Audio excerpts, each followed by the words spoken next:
Patient care topics. Patient consent can either be verbal, written, or implied.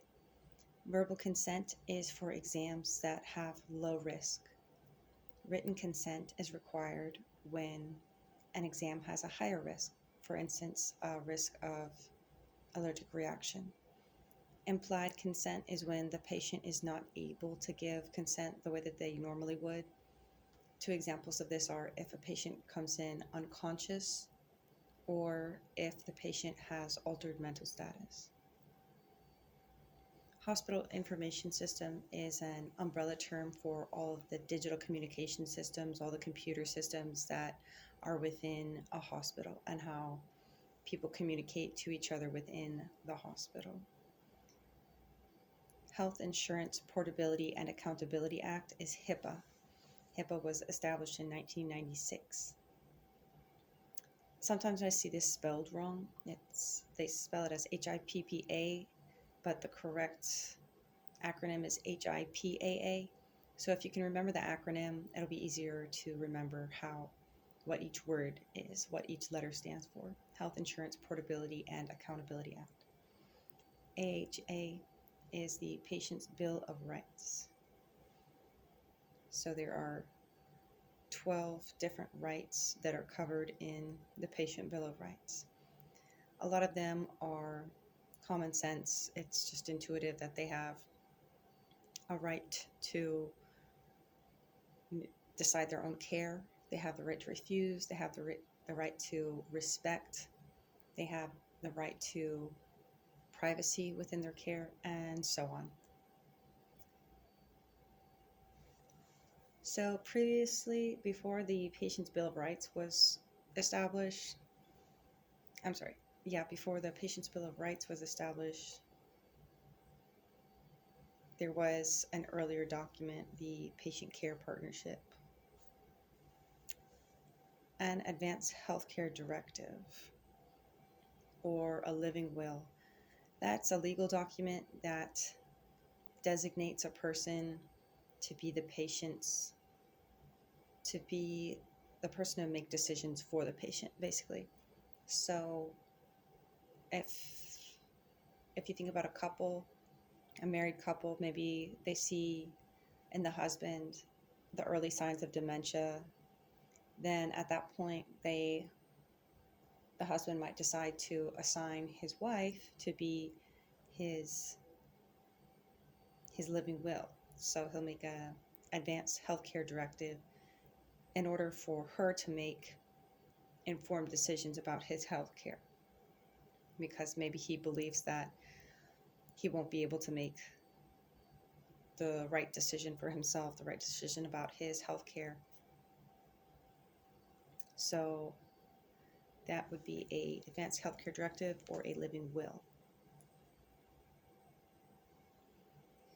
DNR and DNI, that stands for do not resuscitate and do not intubate. Some people will choose to have a DNR because they do not want to be resuscitated.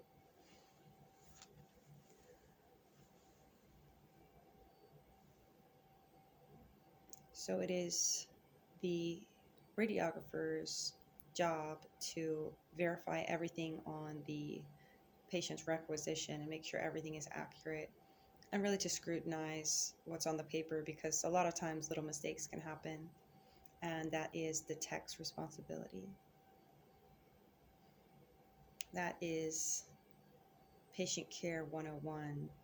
The radiographer needs to check the patient with two identifiers. A lot of times people will check the name and the birth date. If that's not enough, if the person comes in with a really common name like John Smith, then you might want to also check the MRN, which is the medical record number. Make sure that matches what's on the patient's wristband to what's on the requisition.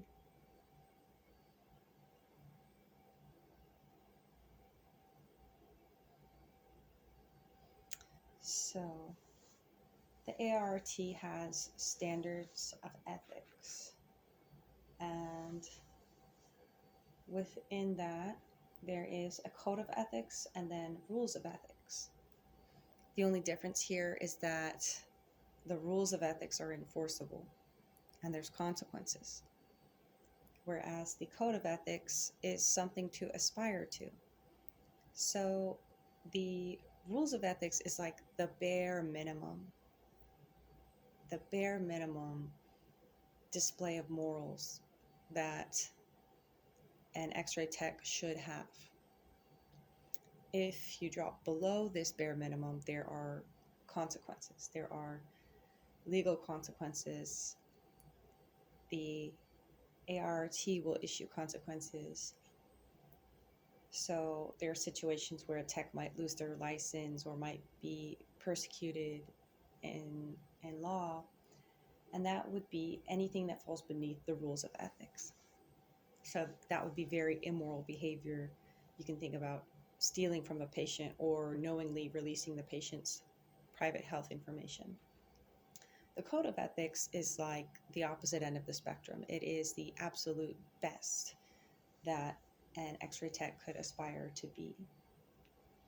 And those are just acting with honesty and integrity and responsibility and having a sense of pride in your job, basically. So just remember, the code of ethics is aspirational and the rules of ethics are enforceable.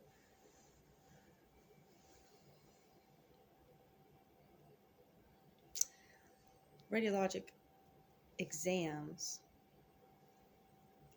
are created by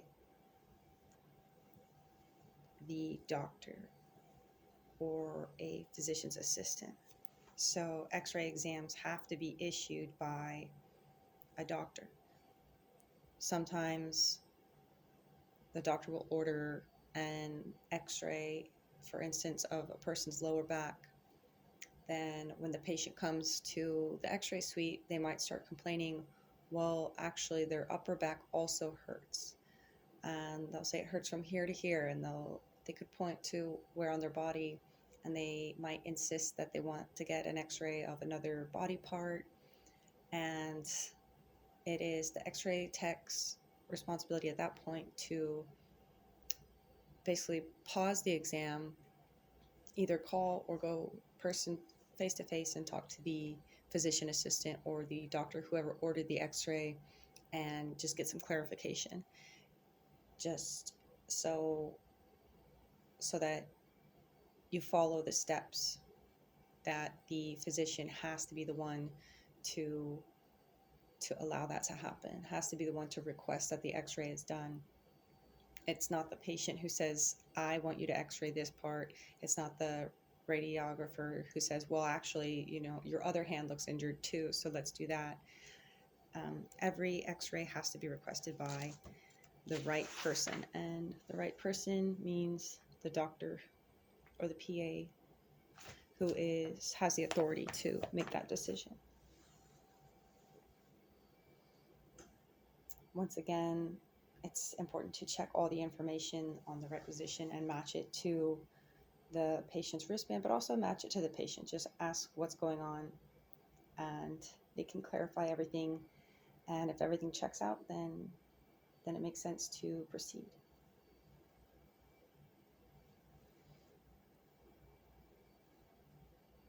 So you'll come across the word tort.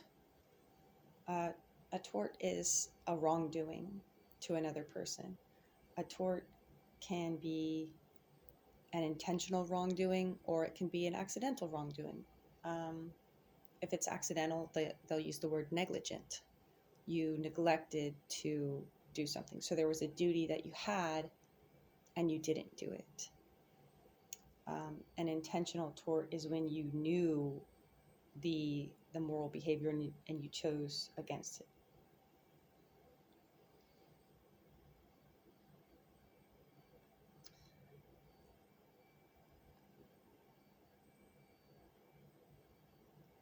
Okay. Negligence. One example of negligence is X-raying a patient knowingly who is pregnant. Mm-hmm.